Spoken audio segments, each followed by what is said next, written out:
So if you missed the first part of this video, this first part was about the tractors we've had over the years and why we have, right now we have 2 AGCO tractors for our main 2 tractors on the farm. So now we're going to talk about combines. You said your first self-propelled was a gleaner? Self-propelled. Dad bought a used gleaner, E, run it till 78. We traded, or 68. Bought a brand new F. I think a 13-foot head, which that was big then. A 4-row corn head. Now these machines, none of these had air conditioner heat, no, right? No air conditioner. I know we always, back then we was in a 4-year rotation. We always raised hay because we had cattle. And we always combined clover seed. Dad always had clover seed. And then that little E would just do a great job. And it seems like the bigger combines you get, the worse they would do. Is an E what they use for the test plots? Or they? I think that's what they use. It's a K, but same size, basically. Okay. Yeah. But the bigger ones we would go to, we bought the F, and then we seemed like every 3 or 4 years we'd trade. Then we bought the F, then we bought, John started farming, and we bought another K, a new K2. He had that. And then we traded for a M was the next one. What year would that have been? That would have been 72 or 3, probably. So at this point, were you running 2 combines or one? Yeah. So what did John have? He had the K. Okay, you had the M still? Yep. And then the M was a good machine. His some troubles with this and that, but then we traded for I believe in 77, something like that. We traded for an L2, a 6-row head, and I think we had a 20-foot platform on it. Who had the L2? Oh, I did. Well, John still had the K. Okay. We didn't use it that much, just on helping out. So your machine was the main combine. Then he traded it for I think it was the John Deere 4425, which was made in maybe overseas. I didn't know you had a John Deere. Yep. It was nice little machine, and it was, but we did a good job on clover seed, and it had a lot of capacity for a small machine. Well, what number was it? 4425. That's the one he upset. Yeah. You might have turned that one over. Coming up out of the bottoms on the railroad and got a little too far, and over she went at night. Couldn't see where he did, glare on the windshield and this. And he was lucky he went on the side, and there was a tree stump there, just missed from going through the cab window there. But we got her over. Next day, noon, had her running. So what was you had the L2 then? I had the L2, and we kept it probably 4 years. They came out with the N's 5 and 6s. Trade for an N5, 20-foot head, 6-row corn head, and run it for 10 years alongside a run combine. Same machine. We didn't farm quite as many acres right then, one time. But it was a good machine after we put the update kit on it. Then I looked at. Well, what did John have then? John had the John Deere.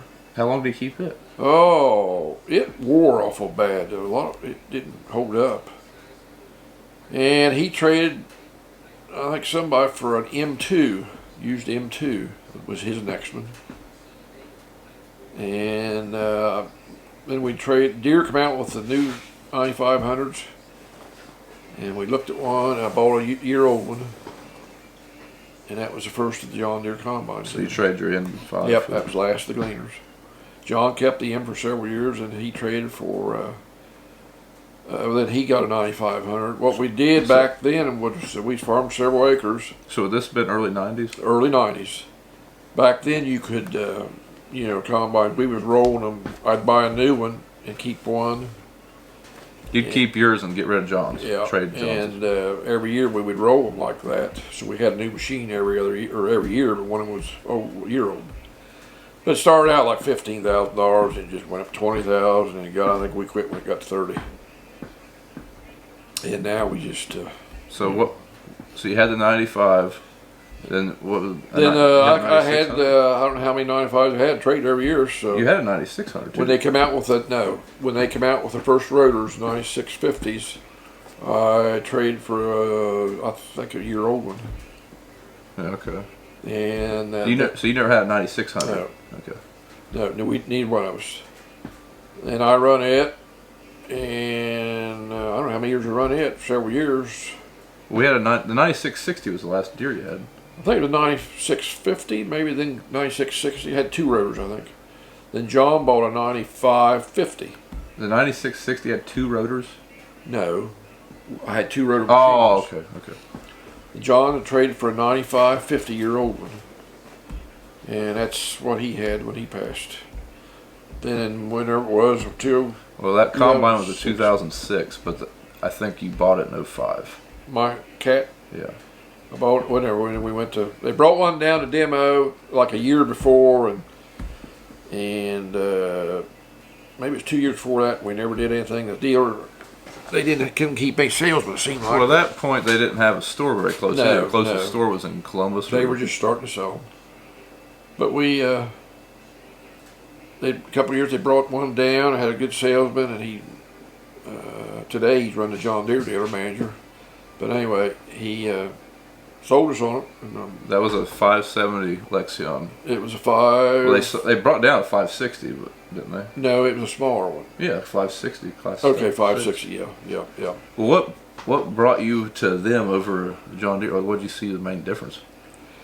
Oh, I don't know. I just capacity. I mean, It seems like I can kind of remember that 9660. Yeah. It seemed like you didn't think it was built very heavy. and we priced them. Yeah, the last 9660 I had. It seemed like it was wore out after a couple of years, wasn't it? Yeah, it had 200 hours on it. I bought it a year old or so, and boy, it was wore. I had to take a link out of the clean grain elevator, and it was going to have all new metal inside. Some of it. It was, I don't know why they didn't have the extended wear package, I guess. But you looked at the Claas, and my God, it was a heavy machine. So we bought one. The neighbor bought that demo.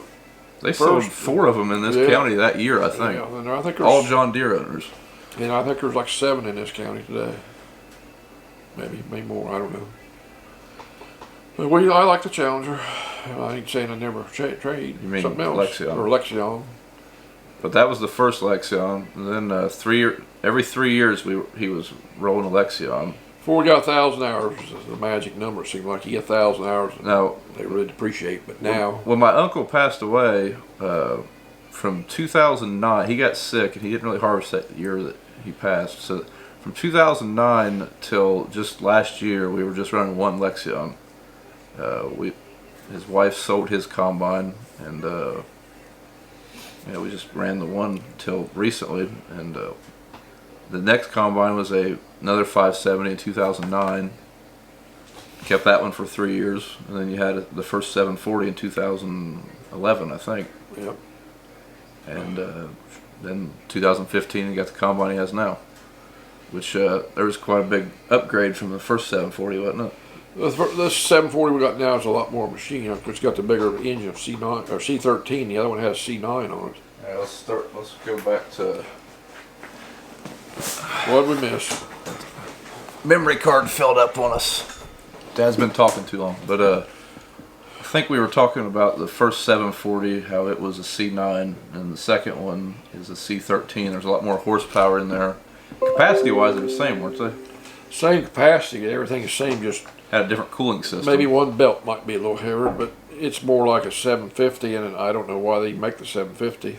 I guess it's got more power yet, but anyway. And the first the Draper we got now, Brian's on his machine, is the older one, and we bought it when we had the 570, so it's a 2010. So it's got some acres on it and still goes. But after in 2017, we started thinking maybe going into that harvest, we started looking at that second combine, thinking maybe we could get our combine, speed things up a little bit, with the goal of trying to get some more stuff accomplished in the fall after harvest. Well, the last 2 harvests have been pretty wet, so that hasn't happened. But that's how we ended up with the other 740. And one thing we noticed when we bought or was shopping around, at that point the grain market had started to fall and used equipment prices had fallen. And I bought my combine for well under half of what he paid for his. Yeah, well, but at the price, at the price they are now, I don't know. Well, I'll never buy another new one. Not likely. He'll have to buy it. Maybe he'll get that new Fent next time. Yeah, I don't know about that. Not Not because I don't like it, just because I have to hit the lottery. But that's why we have the combines we have. We've kind of stayed with Claas just because we like the machines. We think they're a heavy built machine, and we like our dealer.